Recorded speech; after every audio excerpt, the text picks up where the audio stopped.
This particular approach to the Bible gets a little strong.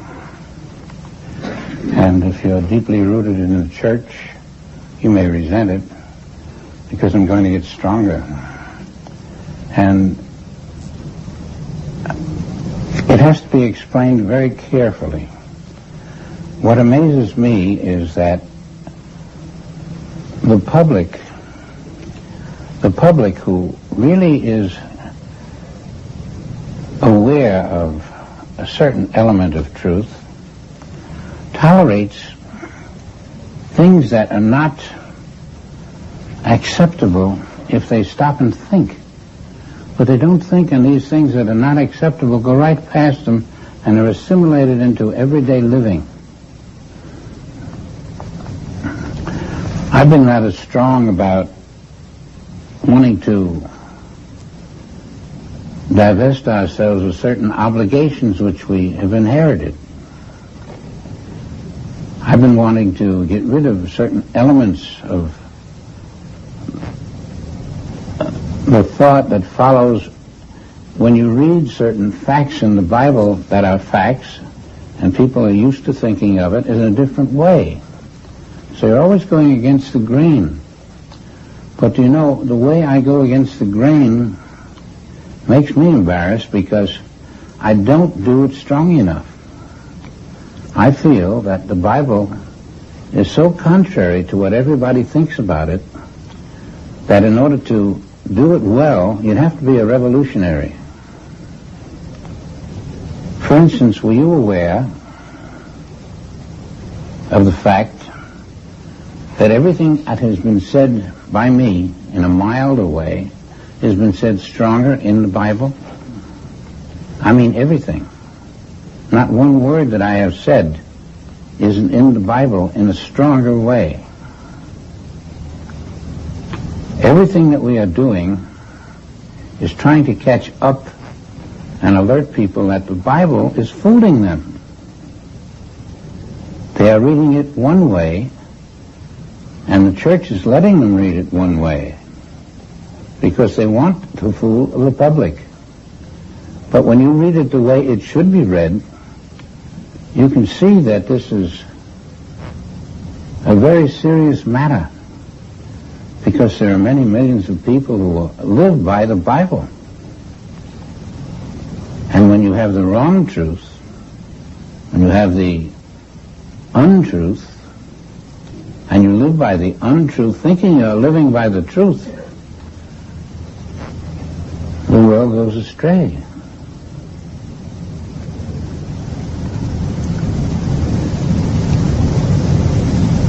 I would like to read to you something in the Bible that may amaze you, because you've read it, and you haven't thought about it that way. But when you think about it this way, you'll agree, I should have been thinking about it this way. And if you were a very serious church member, you'd hide your head in shame. We'll start with chapter 18 of Revelation. John wrote a gospel, and it didn't get anybody mad. It was a nice, genteel gospel. It said things, though, that were a little strong, perhaps. Didn't get anybody mad. It was taken right into the Bible as one of the Gospels. John wrote something else. In the Bible, he says it one way. In the Revelation, it's a completely different story about the same thing. The identical subject matter, but a completely different story. And this one is concealed. This is said that Jesus Christ spoke the revelation, and he translated it, heard it, translated it. That's true. When Jesus Christ had passed from this earth, he felt an obligation to say to the world, whoa, listen, there's nothing that you're doing that is fitting what the truth is. So I'm going to tell it to you. And I'm going to put it in figurative language, in the type of language that won't make immediate progress with you. You'll all say one thing and all say another. And it's really esoteric language. It's kind of language that makes you think and decide what is being said. But what I'm saying, down to earth, is that you have been led by a lie. You have been led by a blasphemy about God. And I've got to get this into the Bible, past the churches who have led you by this lie. Now that's quite a feat. So he tells you a different story than you're listening to. But I'm sure you'll see as I read it to you what it means. We've said so far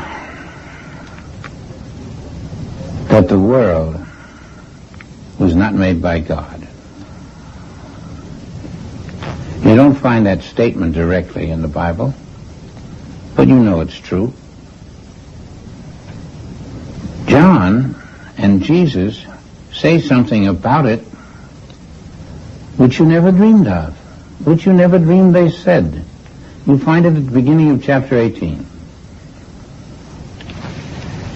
It just makes you wince when you think that they have told us the truth 2,000 years ago. Couldn't get it.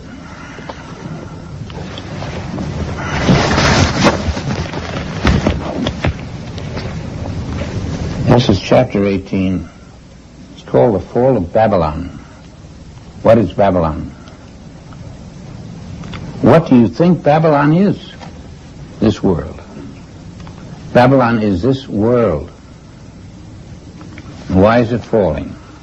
He'll tell you.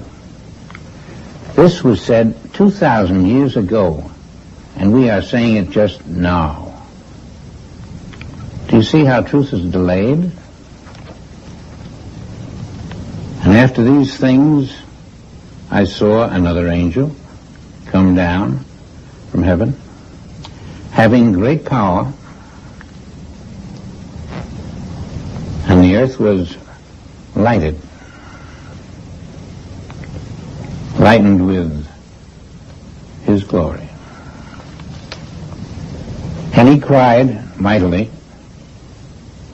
with a strong voice, saying, Babylon, the great, is fallen. That's 2,000 years ahead of our realization that this world is not. You hear it one day in a classroom like this, there's no world out there. And here it is 2,000 years ago.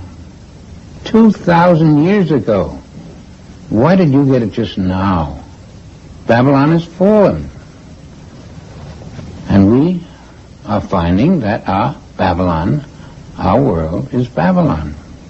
And it's going to fall, just as it says here. Babylon the Great is fallen, has become the habitat of devils.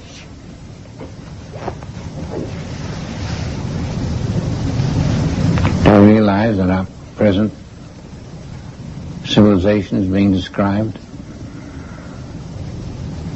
Babylon has become the habitat of devils. Of every unclean and hateful bird. We're being told something we wouldn't like to hear in plain language by someone who said it years ago, and we can palm it off as just something we heard. It was in a book said about the society of Babylon, which to us was a couple thousand years ago. But this is written by Jesus, who is writing it as of the future. He's not writing about it there. He's writing about the world that is coming. And he sees the world that is coming with his inner vision. And he calls it Babylon. He could have said, the world in 1993 is fallen.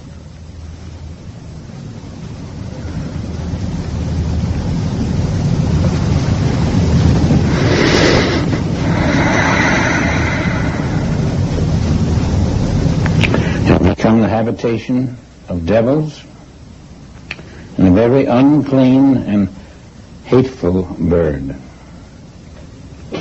For all nations have drunk of the wrath of the wine of the wrath of her fornication, and the kings of the earth have committed fornication with her,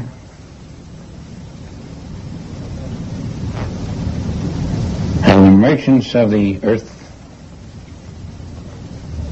are waxed rich through the abundance of her delicacies. What's different about our society? He's describing it as closely as he can. It's the society he sees. The society that this class has told you has to go. And when this class tells you that every mortal is on a time bomb, every mortal will disappear from the earth, he's telling you that here. But that's 2,000 years ago. About today. About every today. It was true 200 years ago. It will be true 2,200 years from now, until we make the change. Until we get out of this consciousness into spiritual consciousness. I don't know if I'm trying to justify myself or not, but it says that.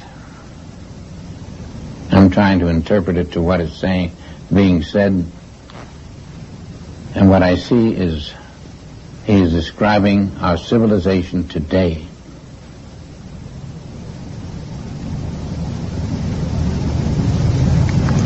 That's Jesus describing it.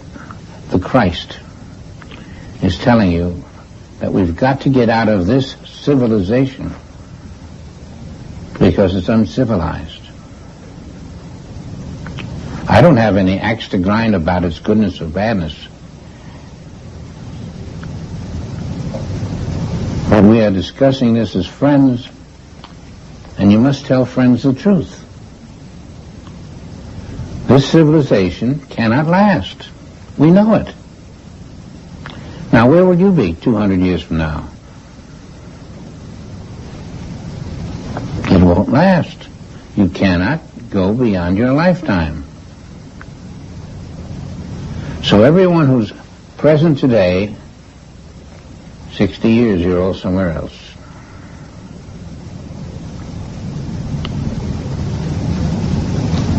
It might be very forbidding to know this. It might be very elucidating to know this.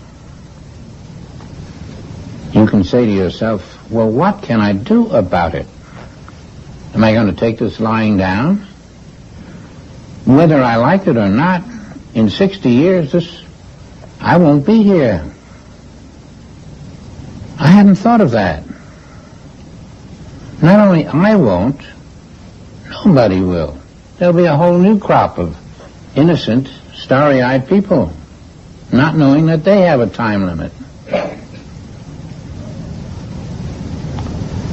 And if you listen carefully to the words used in the Bible now, you'll find that each little section somehow gets that across, and we let it go. We let it go because we don't know what to do about it. If we knew what to do about it, we might stop and say, now, is he trying to tell me something in that Bible? We don't know what to do about it. It's going to happen anyway. We might as well just let the words go. It's as if we have no capacity to do something about what will happen. I don't control time. I don't control the stars. I don't control life and death. That's our attitude.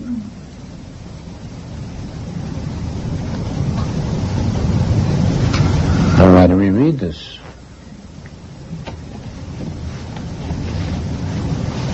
There's something to be gleaned from it.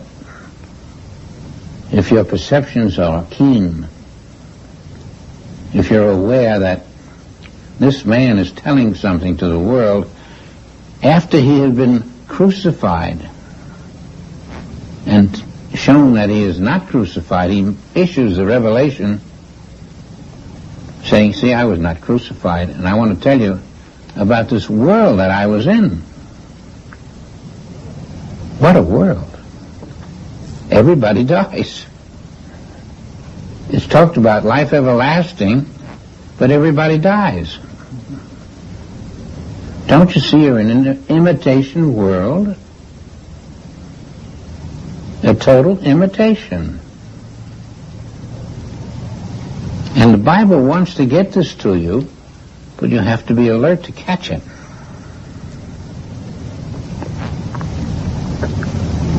Then you have something you can do about it. You develop your spiritual consciousness, which is life.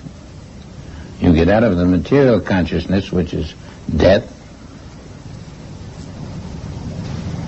It's a lot of effort. But the only way to live is to have that eye active. And that's why I'm reading this to you.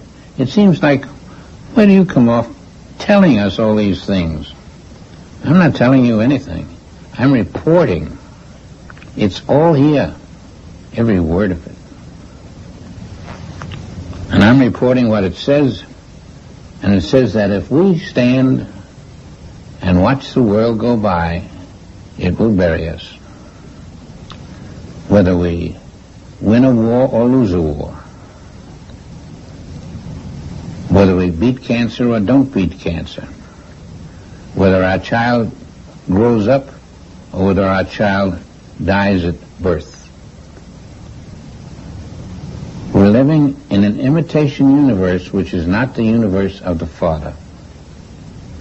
There is no one in this universe at the present moment, maybe 1 or 2 or 6, but no one who's going to come out of it alive.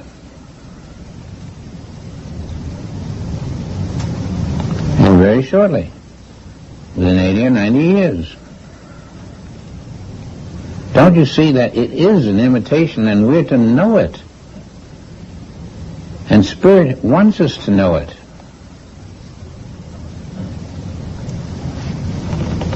Spirit has got the message to us in spite of those who in the 16th and 17th century were telling astronomy, what do you come off with? Those little instruments, what do they got to do with anything? You can't deny the Bible with those instruments. They weren't denying the Bible. They were telling the truth. The Bible, as it was written, was denying them.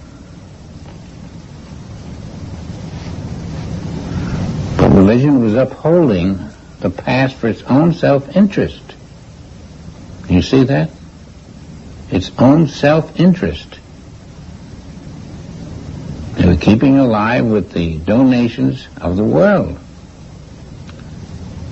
They couldn't hear anything that didn't support that interest.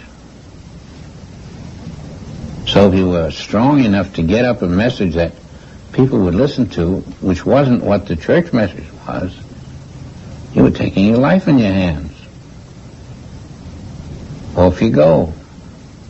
We can't have that. And we got enough people here to guarantee we can't have that. And as a result, all these beautiful words were buried for years. Now this point is very important. John wrote the book of Revelation in conjunction with Jesus.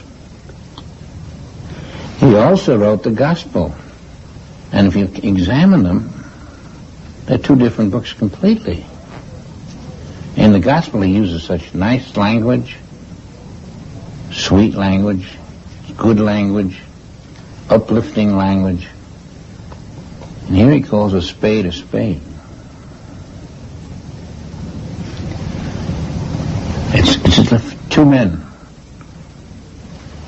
who were different people writing these two Gospels. One writing the Gospel and one writing Revelation. But they were both John. In this one, in Revelation, you see the facts of life, and they are hidden under a glass. You've got to lift it up and look in.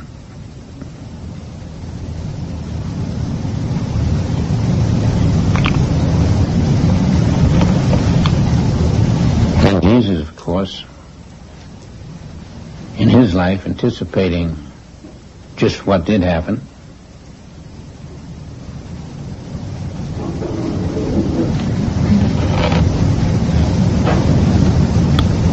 said that we were looking out at the world through a glass darkly. That glass darkly was what we are still looking through today. We're willing to overlook the bad spots, just look at the nice spots. I'm glad, though, there are some people who are determined to turn it around.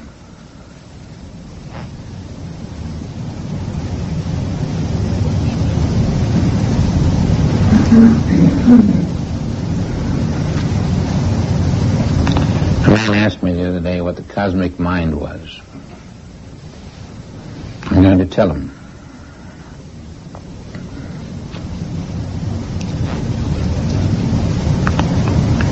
The cosmic mind isn't divine. Divine mind is not meant by the cosmic mind.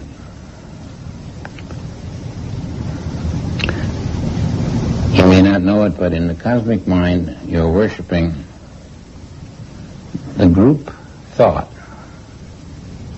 The group thought of mortality. The mortal thought about reality. Grouped together from all the brilliant mortal minds that exist. It's called cosmic thought.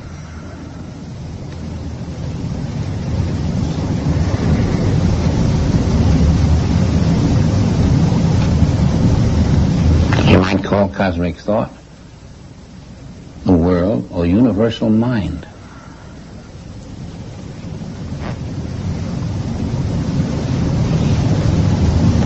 So while it travels under a very auspicious name, all it is that which tells us about the world and about what's in the world hidden from view.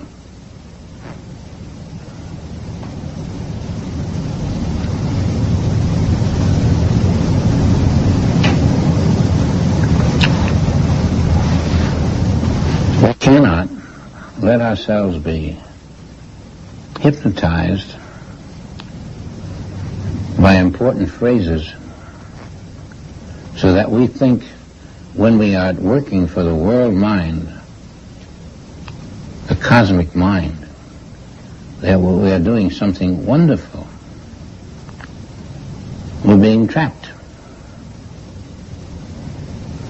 The cosmic mind is the voice of that which is not God.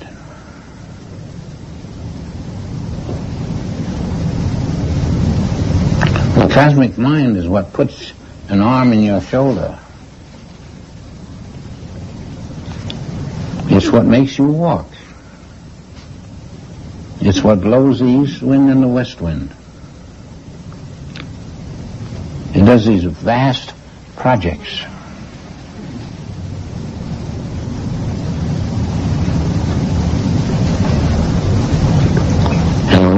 learn of truth, the more you learn that what's not true in one small area is not true about the big area.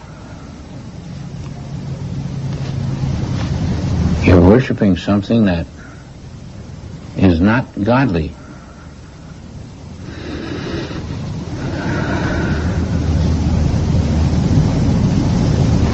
It's easy to be fooled by words.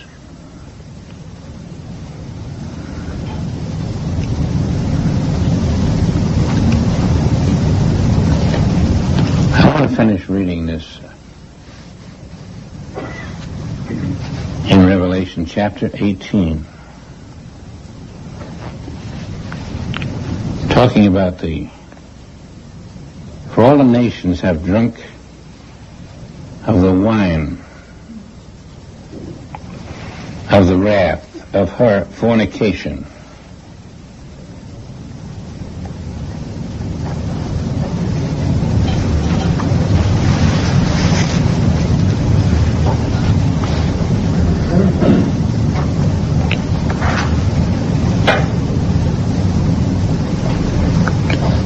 And the merchants at the earth are waxed rich, although the abundance of her delicacies. And I heard a round voice from heaven saying, "Come out of her, come out of her." That's the world we live in. Come out of her. This is the Christ voice.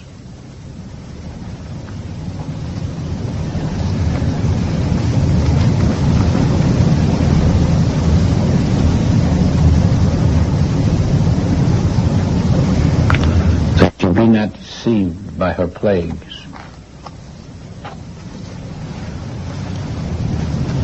All of the warnings are here, but we don't recognize it and bring it up to where we are.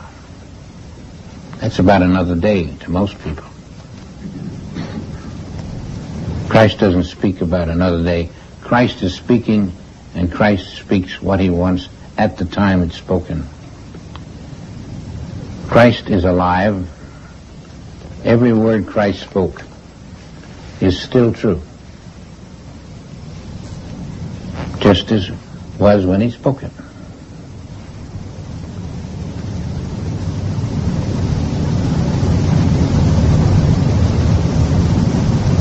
I heard another voice from heaven saying, "Come out of her, my people.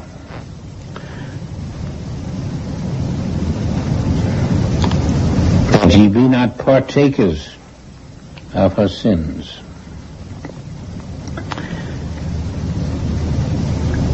And that ye receive not of her plagues.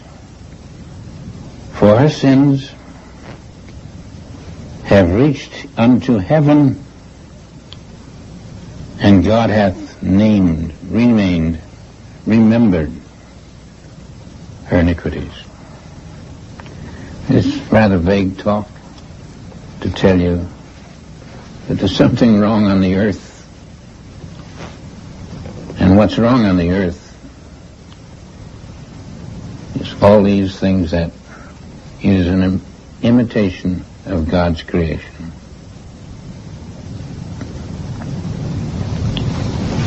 Everywhere you go in the chapters in Revelation, it tells you more and more and more and more about the world you're living in. I think there was another. And after these things, I heard a great hallelujah, salvation, and glory,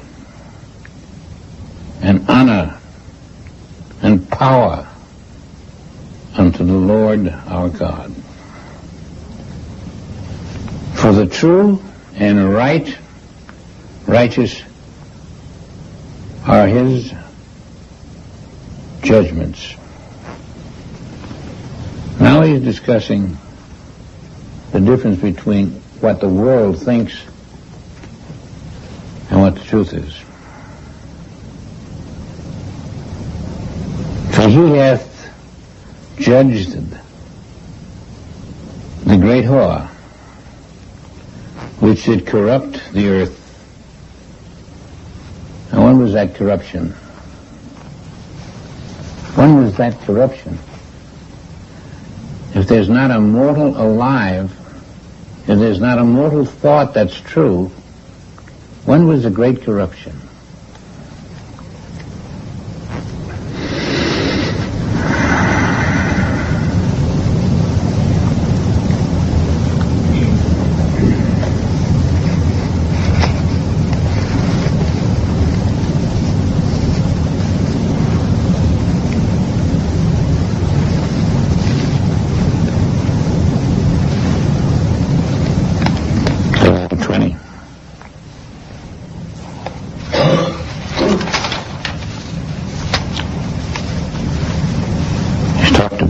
Corruption on the earth. Now he's saying something else. And I saw an angel come down from heaven,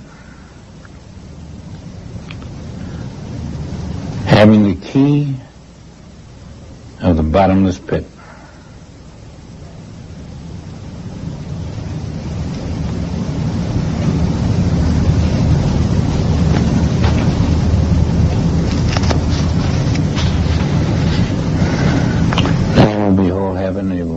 Behold, a new heaven and a new earth. Why has there to be a new heaven and a new earth? Can you change heaven? How do you do it? The new heaven is heaven as it always has been. The heaven he thought was the old heaven is heaven as it was described by man.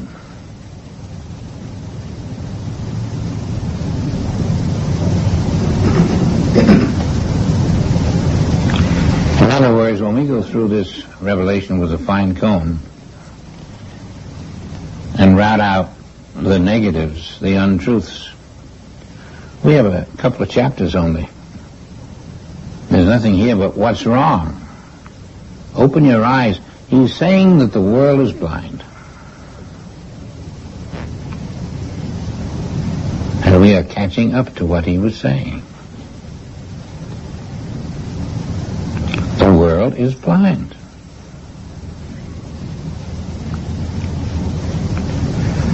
What is in a vision? A way of getting out of that blindness.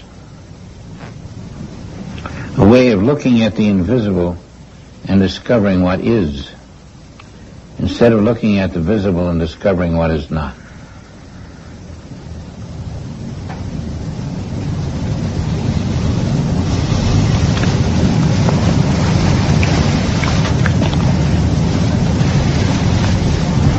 I want to look at the world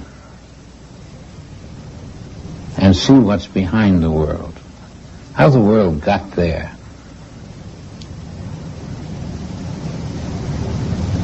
What can the world offer in the way of truth?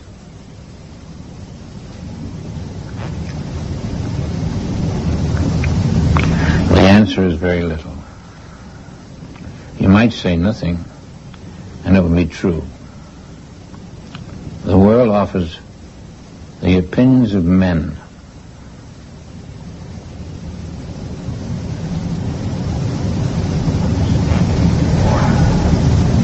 When you look at the world, it is very difficult to decide how we could have been deceived by its presence. The sun comes up in the morning and we get up with it. Goes down. We go to bed later after the sun. What makes that sun come up and down? Is that sun in heaven?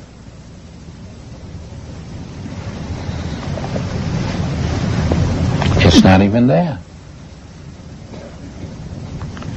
What makes the wind blow? What makes the ocean turbulent?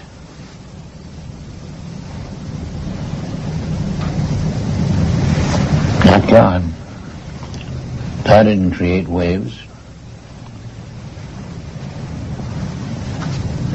God didn't create water to drown people. We look at the world and we see that all of it is our supposition about something else that we cannot see. We assume.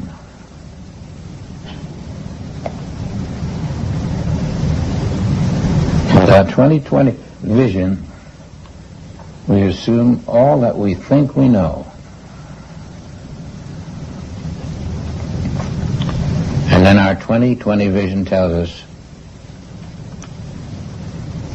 that our sun is dead.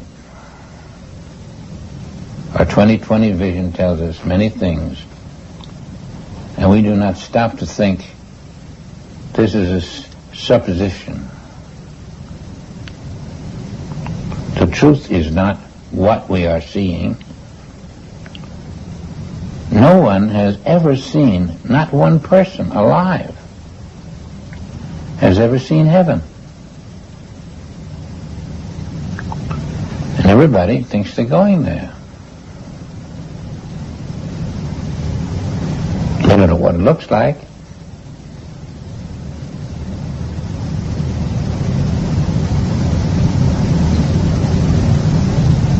It's just out of sight. Somewhere out of sight. You see what religion gets away with? What a momentous thing to have the world in a state of fear and anxiety. Sometimes in a state of peace, but that's only a temporary peace.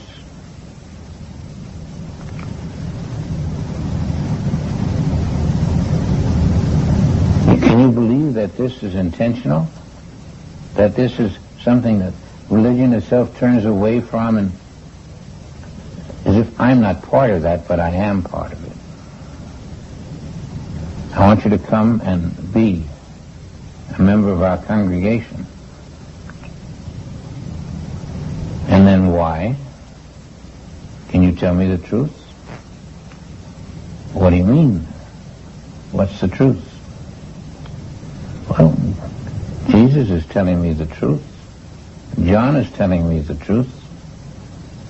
And it's not the same thing that I hear. I hear a version of the truth.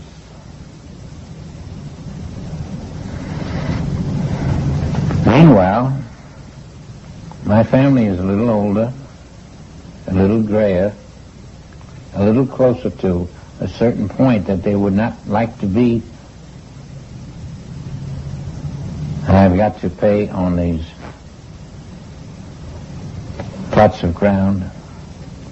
And then the church is going to help me pray for that. What's that going to do? We'll still have the plots of ground. When you dump somebody in them,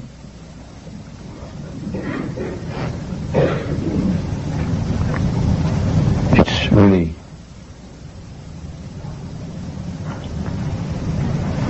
an acceptance of something we'd rather forget. Just accept it and pretend that it's that way. But it isn't that way. It's a make-believe world. The glory and the wonder, the magnificence and the eternality are all completely passed over with excuses, suppositions, pretense.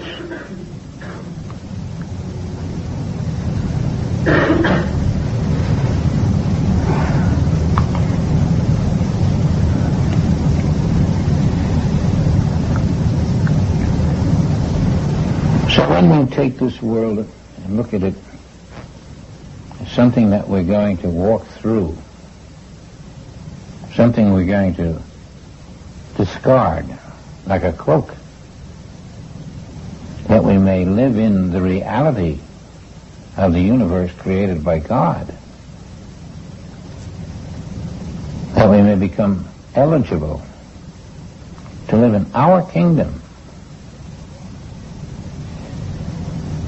It's an entirely different story than people are living daily. Now, you may be an infinite way student and close to the truth, but it would help if the whole world were turned into an awareness of the truth, because you would not have to walk as an outsider. You would not have to be so still. You would not have to fear what isn't there.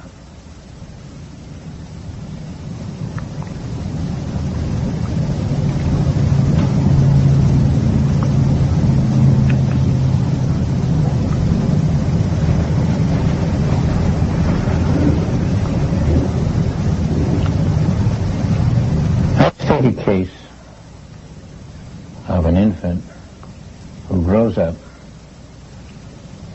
one in the world and one in an awareness of the truth.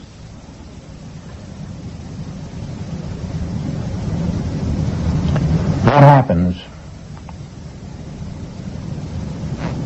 at age 15? The one who is living on what dreams are made of is happy, contented, going well. The other is learning something that is not known to his fellow man. And later on in life, at the age of 30, the dreamer, still dreaming, the man of 30 now, has found something that is tangible for him. He's found the whole law that one man lives by doesn't work for him. He's found that the law is divine. He's found that everything he wants to do is dictated by an inner power. And when he follows it, it may not be known to others, but he's living on a different path. He's called what he calls a truth student. But he's not living on the truth as it stands, but on the spirit of it. Now, let's say that he's more in the flow of God than the one who's living on the letter of the law.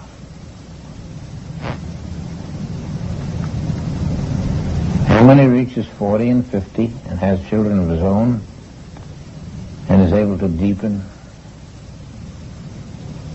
verify certain things,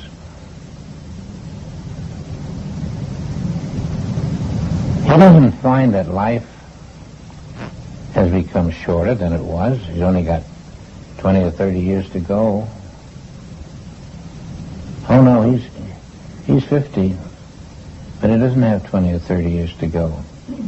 He's beginning to see the eternal nature of the truth that he's studying.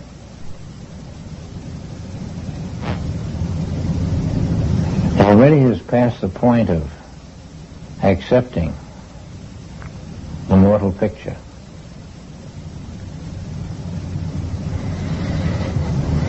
He is not under the spell of the mortal mind. He is not under the spell of things which are considered absolute, positive.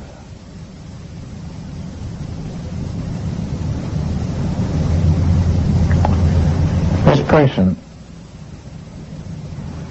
is living in the mind of God, and that mind is in himself.